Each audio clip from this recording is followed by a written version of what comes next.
नमस्कार दोस्तों, आप सभी का स्वागत है मेरे अपने YouTube channel Gajanan Patel education पर। हमने पिछले क्लास में जो है वर्णमाला 3 भाग में देखा है।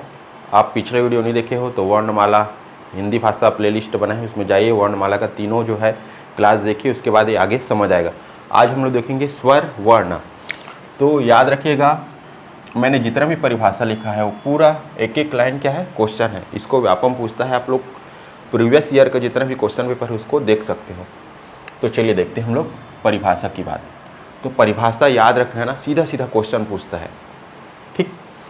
तो स्वतंत्र रूप से बोले जाने वाले वर्ण क्या है? स्वतंत्र रूप से बोले जाने वाले वर्ण अर्थात क्या बोलना चाह रहा है ये, जिनका उच्चारण किसी दूसरे वर्ण के बिना होता है। मतलब ऐसा वर्ण जो स्वतंत्र रूप से क्या है, बोले जाते हैं, और जिनका उच्चारण किसी दूसरे वर्ण के बिना होता है, मतलब दूसरे वर्ण की सहायता लेने की आवश्यकता नहीं होती है, उसे क्या कहते हैं? स्वर वर्ण कहते हैं। ये परिभाषा नंबर 1 हो गया। आप लोग इसको नोट डाउन करते जाइए। दूसरा देखते हैं हम लोग। तो स्व आश्रित, स्व धन आश्रित, इसको तोड़ सकते हैं ना। स्व आश्रित वर्ण को स्वर वर्ण कहते हैं। स्व आश्रित मतलब स्व यानी क्या होता है? स्व यानी स्वयं होता है, स्वयं पर आश्रित। ये दूसरे पर क्या है? निर्भर नहीं है। क्या? जो स्वर वर्ण है वो दूसरे पर निर्भर नहीं है, वो खुद अपने ऊपर आश्रित है। ये क्या हो गया? स्व आश्रित वर्ण को स्वर वर्ण कहते हैं। सीधा परिभाषा आएगा। निम्नलिखित में से स्वर वर्ण की परिभाषा क्या है? या फिर क्वेश्चन आएगा, स्व आश्रित वर्ण को क्या कहते हैं? स्व आश्रित वर्ण को क्या कहते हैं? तो आपको लेना है स्वर कहते हैं। ऑप्शन रहेगा स्वर, व्यंजन और कुछ भी दिया रहेगा, तो आपको लेना है स्व आश्रित वर्ण को स्वर वर्ण कहते हैं, ठीक। आगे देखते हैं हम लोग। अब महर्षि पतंजलि के अनुसार, मोस्ट एमपी ये क्वेश्चन कई बार पूछा है व्यापक एग्जाम में। महर्षि पतंजलि इन्होंने क्या कहा है स्वर के बारे में? स्वर के बारे में, स्वर वर्ण के बारे में इन्होंने क्या कहा है? तो देखते हैं। जो स्वयं राजन्ते स्वरा अन्वग भौति व्यंजन मिति, ये कथन किसका है? सीधा क्वेश्चन आया था। स्वयं राजन्ते स्वरा अन्वग भौति व्यंजन मिति, ये जो कथन है ये किसका है? तो ये कथन किसका है? याद रखना, महर्षि पतंजलि का है। एक एक लाइन क्वेश्चन है ना, बता रहा हूँ आप लोग को। अब आपका आता है ध्वनि। ध्वनि के संदर्भ में हम लोग स्वर वर्ण देख रहे हैं। ये स्वर वर्ण ही चल रहा है, ध्वनि नहीं है, ध्वनि के संदर्भ में। तो ये जो ध्वनि है, स्वर वर्ण की ध्वनि ना, स्वर वर्ण की ध्वनि कहाँ से निकलती है बात की जाए तो ये कंठ से निकलती है, ठीक। अब इसमें अवरोध की बात की जाए तो ये जो स्वर वर्ण है, स्वर वर्ण की ध्वनि है वो क्या है? बिना अवरोध के कहाँ से? मुख गुहा से बाहर चली जाती है। बिना अवरोध के, बिना रुके हुए मुख गुहा से कहाँ चली जाती है? बाहर चली जाती है। अब इसको देखते हैं, अबाध गति। तो याद रखना, इसमें जो हवा है वो क्या है? अबाध गति से मुख विवर से क्या है? बाहर चली जाती है। एक एक लाइन क्वेश्चन है, अभी आगे पता चलेगा आप लोग को। फिर याद रखना, आप संख्या की बात की जाए तो स्वर की संख्या कितना है? 11 लेना है आपको। 11 आलतू फालतू नहीं पढ़ना है, 11 लेना है। कितना है? 11। अ, आ, ई, उ, री, ए, ओ और औ। ये क्या हो गया? स्वर वर्ण। अब बात किया नोट डाउन, इसको नोट करके लिखना, नोट करके ना। अगर अयोगवाह कौन कौन सा है मैं बताया हूँ। आप लोग पिछली वीडियो नहीं देखे हो तो देख लीजिए, उसमें पूरा डिटेल से बताया हूँ। तो जो अयोगवाह है वो क्या है? अंगा और आहा है, ठीक। अगर इसको शामिल कर दिया जाए स्वर में तो इनकी संख्या कितनी हो जाती है? 13 हो जाती है। क्वेश्चन ऐसा पूछेगा, स्वर वर्ण की संख्या कितनी है? तो आपको क्या लेना है? 11। स्वर वर्ण की संख्या 11। अयोगवाह सहित स्वर वर्णों की संख्या कितनी होती है? तो आपको क्या लेना है? 13। इसको स्क्रीनशॉट ले लीजिए आप लोग। अगर इसका PDF पाना है तो मेरे टेलीग्राम चैनल से जुड़िए आप लोग। टेलीग्राम चैनल का नाम है गजानन पटेल एजुकेशन।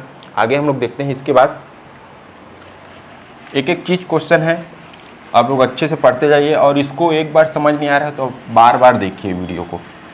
जितना ज़्यादा देखोगे उतना आप ही के लिए फायदा रहेगा। विशेषता की बात की जाए, अब स्वर वर्ण की विशेषता क्या होती है? विशेषता तो याद रखना, पहला विशेषता, स्वर जो वर्ण है वो क्या होते हैं? स्वर वर्ण क्या होते हैं? स्वतंत्र होते हैं। स्वतंत्र। अब आप लोग तो जान रहे हो स्वतंत्र और परतंत्र। स्वर वर्ण क्या होते हैं? स्वतंत्र होते हैं, मतलब इनको जो है उच्चारण के लिए किसी अन्य वर्ण की क्या होती है? सहायता लेने की आवश्यकता नहीं होती है। ये क्या होते हैं? स्वतंत्र होते हैं। उसी प्रकार अगला स्टेटमेंट याद रखना है, इसको पूछता है व्यंजन क्या होता है? तो व्यंजन एक परतंत्र वर्ण होता है, मतलब वो स्वर पर आधारित होता है। जैसे मैं बोलूँ क, एक व्यंजन वर्ण है, तो एक किससे मिलके बना है? का धन आ। इसमें किसकी आवश्यकता हो रही है, ये व्यंजन है ना, तो इसमें स्वर की आवश्यकता हो रही है। लेकिन मैं बोलूँ आ, तो आ ही है, इसको और कहाँ तोड़ सकते हैं। तो ये क्या हो गया, ये स्वतंत्र हो गया और ये व्यंजन क्या हो गया, परतंत्र हो गया। इसको ऐसे समझिए आप लोग, जैसे आप लोग बोलते हो आप लोग का नौकरी लगेगा, क्या नौकरी, तो आप लोग क्या है अपने पैर में क्या हो जाओगे, खड़ा हो जाओगे, मतलब आप क्या हो जाओगे, स्वतंत्र हो जाओगे। तो इसको इसी सेंस में समझिए, नौकरी लगने पर आप क्या हो जाओगे, अपने पैर में खड़े हो जाओगे और स्वतंत्र हो जाओगे, मतलब किसी दूसरे पर आश्रित नहीं रहोगे। उसी प्रकार ये स्वर क्या है, स्वतंत्र होता है। अगला क्या होता है, याद रखना, जितना भी स्वर है ना, जितना भी 11 बताया हूँ, वो क्या होता है, घोष होता है, घोष। अभी घोष क्या है तो आगे बताऊंगा आप लोग को, चिंता मत करो। अभी याद रखो जितना स्वर है वो क्या होता है, घोष होता है, घोष। आगे बताऊंगा पूरा घोष क्या है। फिर एक चीज याद रखना आप लोग, देखते हैं, याद रखना व्यंजन, व्यंजन अभी बताया हूं जिसको, व्यंजन वर्ण के उच्चारण में क्या होती है, ये सहायक होती है, सहायक। व्यंजन वर्ण के क्या है उच्चारण में क्या होती है, स्वर क्या होती है, सहायक होती है।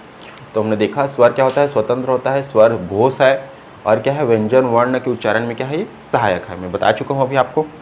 एक चीज याद रखना आप लोग, अगला है, ये हम लोग कल पढ़ेंगे, क्या है, स्वर के भेद। तो स्वर के कौन कौन से भेद हैं हम लोग देखेंगे, 7 से 8 प्रकार की इसके भेद है, और इसमें से जितना भी है सबको क्वेश्चन पूछता है। तो अगर इसका आपको PDF चाहिए तो आप मेरे टेलीग्राम चैनल से जुड़िए।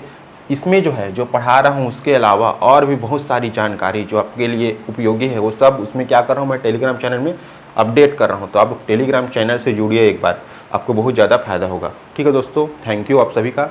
मेरे चैनल को क्या कीजिए आप लोग, सब्सक्राइब कीजिए, और ज़्यादा से ज़्यादा क्या कीजिए, शेयर कीजिए। ठीक, थैंक यू।